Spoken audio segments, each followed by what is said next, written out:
தகப்பனின் கண்ணீரை கண்டோர் இல்லை, தாயின் சொல்மிக்க மந்திரம் இல்லை.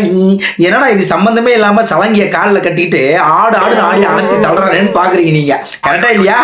அதாவது நம்ம செந்தமிழ் சீமானுக்கு ஒரு பெண்மான் பிறந்திருக்குன்றது நம்ம எல்லாருக்கும் தெரியும். ஆக நம்ம புரட்சி தலைவர் செந்தமிழ் சீமான் வந்து எல்லாரையும் எம்எல்ஏ ஆக்குறேன்ட்டு நீ எம்டன் மகன் அப்பாவா இருக்க. கரெக்டா இல்லையா? சரி, இப்ப என்ன பண்ண போறோம், அததான் நம்ம விலாவரியா விளக்கமா பார்க்க போறோம். இதெல்லாம் வந்து என்னங்க விலாவரியா விளக்கமா பாக்குறது? பாப்போம், நாங்க பாப்போம் எப்படி 65 வயசுல எப்படி நம்ம வந்து நம்ம அண்ணன் வந்து அப்பா ஆனாரு, எப்படி இத அவ்வளவு வெறி மாப்பிளைங்க. இந்த வர உள்ள வர வீடியோ உள்ள வர இரு. இருந்தாலும் எங்க செங்கல் சைக்கோண்ணனுக்கு ஒரே குறும்பு. அதாவது இங்க எம்எல்ஏ ஆக்குற எல்லாரும் எம்எல்ஏ ஆக்குறேன்னு எங்க புரட்சி தளபதி சொல்லிட்டு எம்டன் மகன் அப்பாவா இருக்க நீங்க. அதாவது குமரி அழுதுட்டு வீட்டுக்கு போய் குடுகுடுப்புக்கார ஆட்டெல்லாம் ஆடி இருக்க நீங்க. பரவ ராஸ்கல்.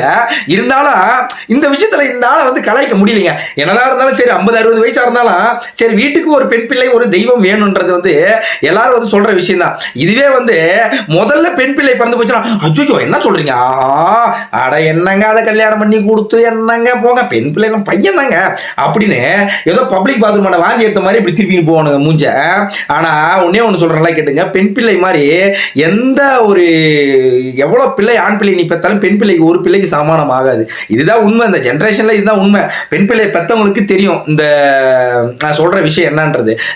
அதனால நம்ம செங்கல் சைக்கோண்ணன் அடி மாதிரி அடிக்கலான்னு பார்த்தா இந்த விஷயத்தை கொஞ்சம் தப்பிச்சிட்டாப்புல.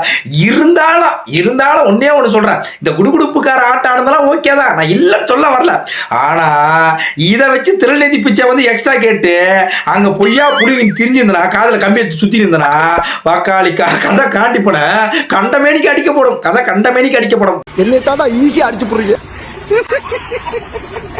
வக்காளி இதை விட ஹைலைட்டான ஒரு விஷயம் சொல்றேங்க. மேடையில ஏறி மெனக்கட்டு பண்ணாதவர் என்னன்னா, எனக்கு புரட்சி வெடிச்ச தீரும் அப்படின்னு சொல்லிட்டு நீ மட்டும் வீட்டுல போய் தனியா புரட்சி பண்ணிருக்க. மக்களோட மக்களா நீ ஆக புரட்சி பண்ணல, தனியா குடுகுடுப்புக்கார மாதிரி குறுக்கு மேற்க குண்டக மண்டக புரட்சி பண்ணிருக்க. நீங்க 50 வயசுல அவ்வளவு வெறி மாப்பிளைக்கு, அவ்வளவு வெறி. சரி, எங்கள் செங்கல் சைக்கோண்ணனின் அடுத்த கலவரத்தை தொடர்ந்து எங்கள் சாட்டை துறைமுறையின் கலவரம் தொடரும் அப்படின்னு இப்ப வர பேசிட்டு பசங்க. என்ன கதைனா, விஜய் நிக்கிற எல்லா தொகுதியிலும் சாட்டை சுழலும் அப்படின்னானுங்க. ஆனா தேர்தல் முடிஞ்ச அப்புறம் அந்த சாட்டையை புடிங்க சந்தெல்லாம் விட்டு சாத்து தாத்துறானுங்க. இப்ப என்னன்னா சாட்டை சுழ போறது கிடையாது. எல்லாம் ஒரு வெறியோட தான் சுத்துறானுங்க. சந்திர பொந்தில ஒரு குறுக்கு மேற்கு ஓடிக்கிட்டே இருக்கானுங்க. ஆக மக்களுக்காக ஓடுற மாதிரி தெரியல. நீங்க வாங்க உங்களுக்கு இருக்கிற அட்டி இருக்க நீங்க வாங்கடியா.